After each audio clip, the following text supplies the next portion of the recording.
Movie के शुरुआत में हम एक ब्लैक पर्सन को देखते हैं जो रोड साइड पे वॉक कर रहा था। मैं यहाँ इसीलिए ब्लैक पर्सन बोल रही हूँ बिकॉज इस मूवी में रेसिज्म और स्किन कलर की इम्पोर्टेंस बहुत है। अचानक उस ब्लैक इंसान के साइड में एक व्हाइट कार रुकती है। देन वी सी एक स्ट्रेंजर उस कार से उतरकर वो ब्लैक पर्सन को किडनैप कर लेता है। सीन चेंज होता है और हम अनदर ब्लैक गाय को देखते हैं जिसका नाम क्रिस वाशिंगटन था। क्रिस के गर्लफ्रेंड का नाम रोज था और रोज व्हाइट लड़की थी। बाय प्रोफेशन क्रिस एक फोटोग्राफर था और रोज बताती है क्रिस उसका पहला ब्लैक बॉयफ्रेंड है। रोज चाहती थी इस रिश्ते के लिए क्रिस उसकी फैमिली से मिले, बट क्रिस थोड़ा नर्वस था क्योंकि रोज की फैमिली को नहीं पता था कि क्रिस एक ब्लैक पर्सन है। रोज के घर जाने से पहले क्रिस अपने दोस्त रॉड को कॉल करता है ताकि वो उसके कुत्ते का ख्याल रखे। Rod was also a black guy और वो पुलिस डिपार्टमेंट में काम करता है। एनीवेज, रोज अपने कार में क्रिस को अपने पेरेंट्स के घर की तरफ ले जाती है। रास्ते में उनकी कार से हिरन टकरा जाती है और हिरन की मौत हो जाती है, इसीलिए दोनों पुलिस को कॉल करते हैं। हालांकि कार रोज चला रही थी पर पुलिस बार बार क्रिस की लाइसेंस मांग रहा था। रोज इस बात से बहुत गुस्सा होती है because she thought Chris black guy होने की वजह से पुलिस उसे परेशान कर रहा था। रोज के गुस्सा होने की वजह से पुलिस उन्हें छोड़ देती है। फाइनली दोनों रोज के पेरेंट्स के घर पर पहुंचते हैं। रोज के पिता का नाम डीन आर्मिटेज था और उसके माँ का नाम मिसी आर्मिटेज था। डीन और मिसी बहुत फन लिविंग पर्सन थे और वो क्रिस को खुले दिल से एक्सेप्ट करते हैं। डीन कहते हैं अगर वो चाहते तो ओबामा को तीसरी बार भी वोट देते क्योंकि उनके हिसाब से Obama was the best president. बातों बातों में हमें ये पता चलता है कि dean was a neurosurgeon and मिसी वाज ए साइकेट्रिस्ट। रोज के एक छोटा भाई भी था जिसका नाम जेरेमी था और वो भी अपने पिता की तरह मेडिसिन की पढ़ाई कर रहा था। डीन क्रिस को अपने घर दिखाते हैं। घर बहुत लग्जरियस था और शहर से काफी बाहर था। क्रिस नोटिस करता है वहाँ दो नौकर थे और वो दोनों ब्लैक थे। इससे पहले क्रिस कुछ सोच पाता डीन बोलता है कि ये दो नौकर उसके पेरेंट्स के ख्याल रखते थे। आफ्टर देयर डेथ डीन ने इन दोनों को हमेशा के लिए यहाँ पे रख दिया बिकॉज उन्हें जानने के लिए और कोई जगह नहीं थी। डीन क्रिस को बताते हैं कि 1936 ओलंपिक्स मैराथन में उनके डैड सेकंड आए थे क्योंकि फर्स्ट आने वाला एक ब्लैक पर्सन था जिसका नाम था जेसी ओवेन। हम व्यूअर्स नोटिस करते हैं कि रोज के पेरेंट्स क्रिस को लेकर काफी खुश थे, जो कि थोड़ा अजीब लग रहा था। बस इतना ही नहीं, उनके घर की नौकर वाल्टर और जॉर्जिना वो भी थोड़ा अबनॉर्मल लग रहे थे और अजीब से बिहेव कर रहे थे। क्रिस इस बात को नोटिस करता है। सेम डे रोज का छोटा भाई जेरेमी भी वहाँ आता है और डिनर टेबल में सब मिलकर डिनर करते हैं। जेरेमी लगातार कुछ रेसिस्ट बातें किए जा रहा था। मिसी तुरंत ही जेरेमी को अपने कमरे में जाने के लिए कहती है। नेक्स्ट सीन में हम रोज और क्रिस को एक कमरे में देखते हैं। रोज एकदम गुस्से में होती है बिकॉज उसका भाई क्रिस के साथ ऐसा बिहेव किया। क्रिस इस बात को बहुत लाइटली लेता है और वो दोनों सोने चले जाते हैं। उसी रात क्रिस की नींद खुल जाती है और वो स्मोक करने के लिए बाहर जाता है। वहाँ वो वाल्टर को अपनी तरफ बहुत तेजी से दौड़ते हुए देखता है और उससे पहले वो क्रिस से टकराता वो अपना दिशा बदलकर दूसरी तरफ चला जाता है। बस इतना ही नहीं, जॉर्जिना अपने कमरे में खुद को ही बहुत एबनॉर्मल तरह से निहार रही थी। क्रिस फौरन ही घर के अंदर आता है जहाँ रोज की माँ मिसी एक चेयर पर बैठी हुई दिखती है। मिसी उसे अपने पास बैठने के लिए बोलती है और वो उसे ये बोलकर हिप्नोटाइज करने लगती है कि इस प्रोसेस से उसे सिगरेट पीने की आदत छूट जाएगी। मिसी बार बार एक कप में चम्मच घुमा रही थी और वो क्रिस से उसके माँ के बारे में पूछने लगती है। हम व्यूअर्स देखते हैं क्रिस हिप्नोटाइज हो रहा था और उसे ऐसा महसूस होता है जैसे वो अंधेरे प्लेस में नीचे गिरता जा रहा है।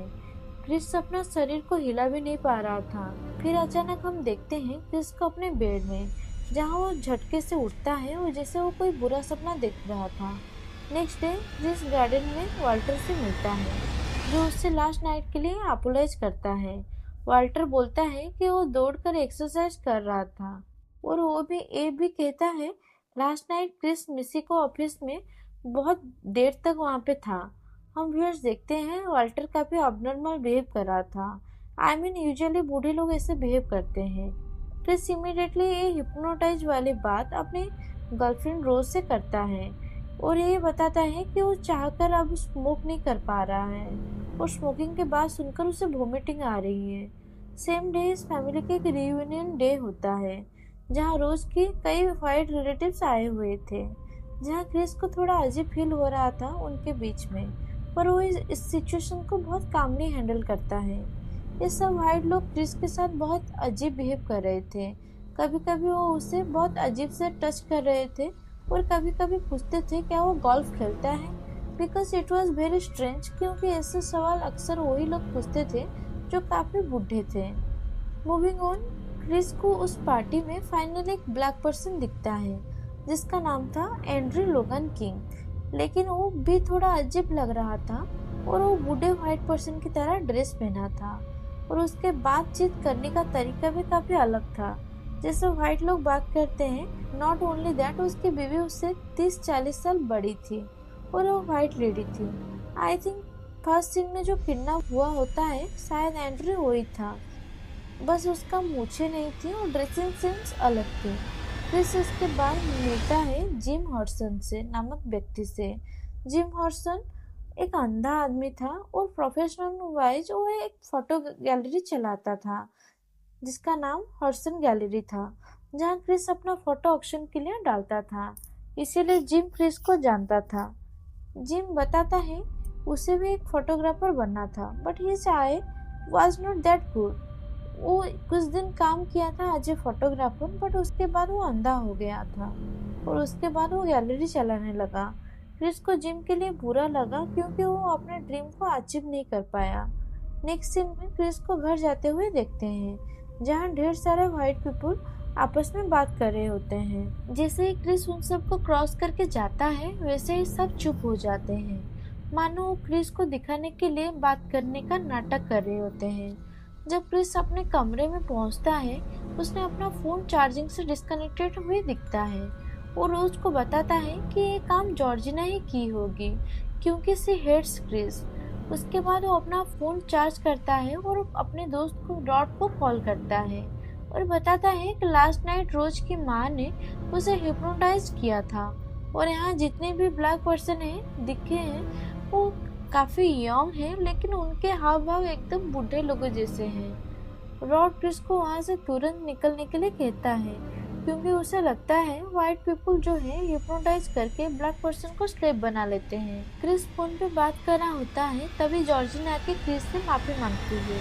वो कहती है वो जानबूझ के ऐसा नहीं की, बल्कि सफाई के समय जब फोन उठाई तभी फोन से वायर निकल गई है। क्रिस भी उसका कंप्लेंट करने के लिए अपोलाइज करता है और वो बोलता है कि he is just nervous because there are too many white people around. इस बात में हम व्यूअर्स जॉर्जिना को बहुत अजीब से स्माइल देते हुए देखते हैं, जैसे वो कुछ बोलना चाह रही हो पर उसके मुंह से आवाज निकल नहीं रही थी। उसकी आंखों में आंसू थे, पर वो जब वो बोल रही थी बूढ़ी औरत की तरह बात कर रही थी, जैसे कि वो शरीर उसकी है पर उसके शरीर के अंदर और कोई है। क्रिस को बहुत अजीब फील हो रहा होता है और वो बाहर एंड्रयू लोगन की फोटो लेने जाता है क्योंकि उसको लगता है कि वो एंड्रयू को कहीं तो देखा है। फोटो लेते वक्त फोन की फ्लैश लाइट चमकती है और हम एंड्रयू को एक्सप्रेशन चेंज होते हुए देखते हैं। उसके नाक से खून निकल रहा था और वो अचानक क्रिस पर हमला करता है और बार बार चिल्ला रहा था गेट आउट गेट आउट। और हम व्यूअर से यहाँ 100% श्योर हो जाते हैं यहाँ कुछ तो गड़बड़ है। सभी लोग एंड्रयू को एक कमरे में ले जाते हैं जहां से निकलने के बाद वो बिल्कुल ठीक हो गया था और फिर से बूढ़े लोगों की तरह जोक मारा था। इस सीन के बाद रोज क्रिस को वॉक पर ले जाती है। क्रिस रोज को अपना बचपन की कहानी सुनाता है। क्रिस बताता है कि जब वो 11 साल का था उसके मॉम की एक्सीडेंट हो गई थी जिसमें उनकी मौत हो गई थी। उस रात क्रिस की मॉम घर नहीं आई थी एंड क्रिस 911 में कॉल करने के बजाय टीवी देख रहा था because he was addicted to TV. अगर वो मॉम के ना आने के वजह से पुलिस को कॉल करता शायद उसकी माँ बच सकती थी, बिकॉज एक्सीडेंट के कई देरों बाद उसकी माँ की मौत हुई थी। जब ये सारी बात हो रही थी, हम व्यूअर्स देखते हैं डीन को, जो सभी व्हाइट लोगों के साथ बिंगो खेलते हुए। लेकिन ये खेल ऑक्शन की तरह लग रहा था। वहाँ क्रिस की एक फोटो लगी थी। ऐसा लग रहा था जैसे वो लोग क्रिस को बेच रहे हैं। इस खेल की विनर जिम हॉर्सन था, जिसका हॉर्सन गैलरी था। उस रात क्रिस एंड्रयू लोगन की फोटो रॉड को भेजता है, जो तुरंत ही एंड्रयू को पहचान लेता है क्योंकि वो कई दिनों से मिसिंग था और उसका मिसिंग कंप्लेंट फाइल हुई थी। एक बार जानकर क्रिस तुरंत ही उस जगह से निकलने का प्लान बनाता है और वो रोज को अपना सामान जल्द से जल्द पैक करने के लिए बोलता है। जब रोज अपनी पैकिंग करने जाती है, तब क्रिस को कपबोर्ड से रोज की कई तस्वीरें मिलती है, जिनमें वो कई डिफरेंट ब्लैक पर्सन के साथ थी। इन लोगों में वाल्टर और जॉर्जिना भी थे। Now they are servants here. Chris एकदम डर जाता है और इमीडिएटली वहां से भागने की कोशिश करता है, लेकिन बाहर रोज की पूरी फैमिली क्रिस के रास्ता रोके खड़ी थी। क्रिस रोज को चिल्ला चिल्ला कर कार की चाबी मांग रहा था। वो रोज घबरा कर बोलती है कि चाबी मिल नहीं रही है। सडनली रोज बोलती है, तुम्हें पता है ना क्रिस, मैं तुम्हें चाबी नहीं दूंगी। ऐसा बोलते वक्त रोज के हाथ में चाबी थी और उसकी एक्सप्रेशन बिल्कुल चेंज हो गई थी। क्रिस समझ गया था कि रोज ने उसे फंसाया है और वहां से भागने की कोशिश करता है, लेकिन मिसी तुरंत ही अपने कप में 3 बार स्पून मारती है और क्रिस वापस से हिप्नोटाइज होकर सीधा जमीन पर गिरता है। वो वापस उस अंधेरे प्लेस में चला जाता है जहां उसका खुद के शरीर के ऊपर कोई कंट्रोल नहीं था। दूसरी तरफ रॉड को देखते हैं, जो बार बार क्रिस को कॉल कर रहा था, पर क्रिस फोन नहीं उठा रहा था। तो रॉड परेशान होकर अपने सीनियर ऑफिसर को बताता है कि शायद व्हाइट लोगों ने क्रिस को पकड़कर अपना स्लेव बना लिया है, लेकिन कोई भी उसके बातों पर भरोसा नहीं करता है। दूसरी तरफ क्रिस को एक कमरे में बांधा देखते हैं, जहां टीवी में कुछ वीडियो आ रही थी। इन वीडियो में हम यंग आर्मिटेज फैमिली को देखते हैं, जहां वो अजीब से बात कर रहे थे। फिर अचानक टीवी में कप एंड स्पून आती है, जिसकी आवाज सुनते ही क्रिस वापस से बेहोश हो जाता है। यहाँ व्यूअर्स थोड़े कंफ्यूज होंगे कि आखिर यहाँ हो क्या रहा है। Let me explain to you. Actually Rose Armitage की फैमिली एक सीक्रेट ग्रुप का हिस्सा था, जिसका नाम था behold the coagula. Rose के दादाजी एक न्यूरो सर्जन थे और उन्होंने एक ऐसा मेथड निकाला था जिसके थ्रू एक इंसानी ब्रेन को ट्रांसप्लांट कर सकते हैं। इसके लिए पहले विक्टिम को हिप्नोटाइज करना पड़ेगा, फिर उसके ब्रेन का एक हिस्सा ऑपरेट करके हटाना होगा, जिससे उसका शरीर हर एक फिजिकल एक्टिविटी कर पाए, लेकिन उसका ब्रेन खुद को ही ना पहचान पाए। देन वो दूसरे इंसान जो कि इस विक्टिम का बायर होगा, उसका सेम ब्रेन का हिस्सा निकाल कर इस विक्टिम के बॉडी में लगा देगा। इससे जब विक्टिम होश पे आएगा, उसे ऐसा लगेगा मानो वो कोई और है और बॉडी भी मस्त काम करेगी। विक्टिम की कुछ सबकॉन्शियस यादें उसके दिमाग में रहेगी, लेकिन उस थॉट को हिप्नोटिज्म के माध्यम से कंट्रोल किया जाएगा। एग्जाम्पल, क्रिस को जिम हॉर्सन ने खरीदा था, जो कि काफी बूढ़े थे और अंधे भी थे। अब जिम के ब्रेन को क्रिस के बॉडी और उसके सर के अंदर डाला जाएगा, जिससे जिम को मिल जाएगा क्रिस की यंग बॉडी और क्रिस की आइडेंटिटी हमेशा के लिए खत्म हो जाएगा और वो हमेशा उस अंधेरे प्लेस में कैद हो जाएगा। यहाँ से क्रिस सब देख पाएगा, सुन पाएगा, लेकिन वो करेगा उतना ही जितना जिम के दिमाग चाहेगा। बेसिकली रोज के घर में जो वाल्टर था, वो रोज के दादाजी थे और जॉर्जिना रोज की दादी थी, बस शरीर किसी और का था। सिमिलरली एंड्रयू लोगन भी उस बूढ़ी औरत का एक्चुअल पति था, जो कि इस यंग बॉडी के अंदर था। ये सभी लोग एक सीक्रेट सोसाइटी का मेंबर थे, जिसका नाम था द बीहोल्ड ऑफ कोआगुला, और ये सोसाइटी अपने लोगों को यंग बॉडीज देखकर अमर बना रहे थे। क्रिस को ये सारी बातें उस टीवी के जरिए पता चलती हैं, जिसमें जिम खुद आकर बोलते हैं कि अब उसका शरीर उनके होने वाला है। फिर टीवी में आता है कप और स्पून, जिसकी आवाज सुनकर क्रिस फिर से बेहोश हो जाता है। दूसरी तरफ ऑपरेशन की तैयारी शुरू हो जाती है और हम डीन को जिम का ब्रेन ऑपरेट करते हुए देखते हैं। जेरेमी क्रिस की बॉडी लाने जाता है। जब जेरेमी क्रिस का हाथ खोलता है, क्रिस जेरेमी पर हमला कर देता है। असल में क्रिस जिस चेयर पर बैठा था, उसकी रुई निकल रही थी और टीवी में कप एंड स्पून सीन से पहले उसने ढेर सारी रुई निकालकर अपने कान के अंदर रख लिया था, जिससे उसे कप एंड स्पून की आवाज ही ना सुनाई दे, जिससे वो वापस हिप्नोटाइज नहीं होगा। तो इसके बाद क्रिस डीन पर हमला करता है और उन्हें भी मार देता है। देन उसे मिलती है मिसी, जिसने क्रिस को हिप्नोटाइज किया था।